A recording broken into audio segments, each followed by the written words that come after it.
श्री स्वामी समर्थ. रविवारी 15 फेब्रुवारीला महाशिवरात्री आहे. महाशिवरात्रीच्या अगोदर 7 दिवस पारायण करत असतात. तर कोणत्या कोणत्या ग्रंथाचे पारायण केले जातात आजच्या व्हिडिओमध्ये तुम्हाला सांगणार येत आहे. 7 दिवस पारायण कोणत्या वारीपासून सुरुवात करायची आहे.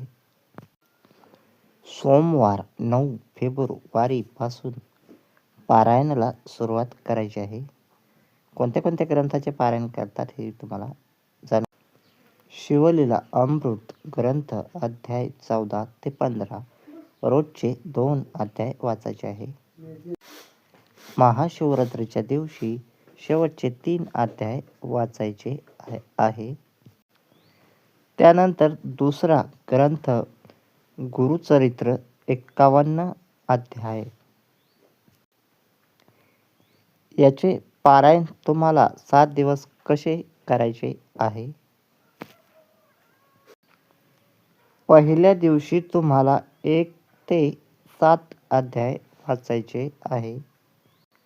दुसऱ्या दिवशी 8 ते 18 अध्याय पर्यंत वाचायचे आहे. तिसऱ्या दिवशी 19 ते 28 अध्याय पर्यंत वाचायचे आहे. चौथ्या दिवशी 29 ते 34 अध्याय पर्यंत वाचायचे आहे. पाचव्या दिवशी 35 ते 37 अध्याय पर्यंत वाचायचे आहे. सहाव्या दिवशी 38 ते 43 अध्याय पर्यंत वाचायचे आहे व 7व्या दिवशी 44 ते 51 अध्याय पर्यंत वाचायचे आहे.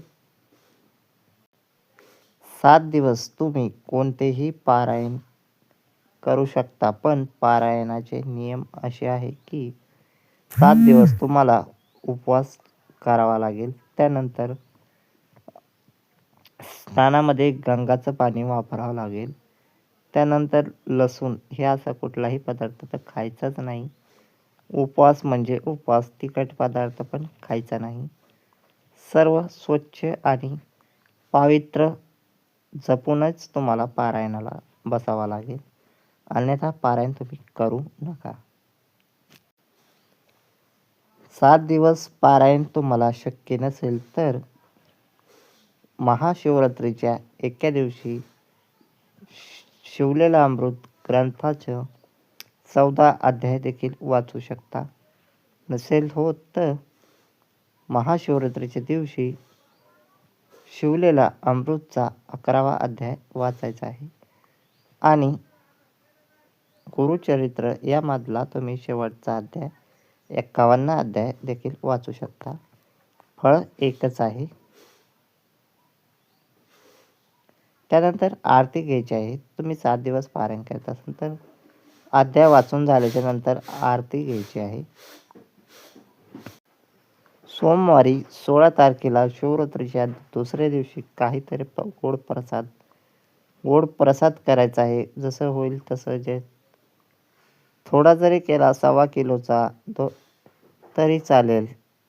देवाला नैवेद्य दाखवून तुमचा उपवास व्रत जे काही असेल ते सोडायचं आहे.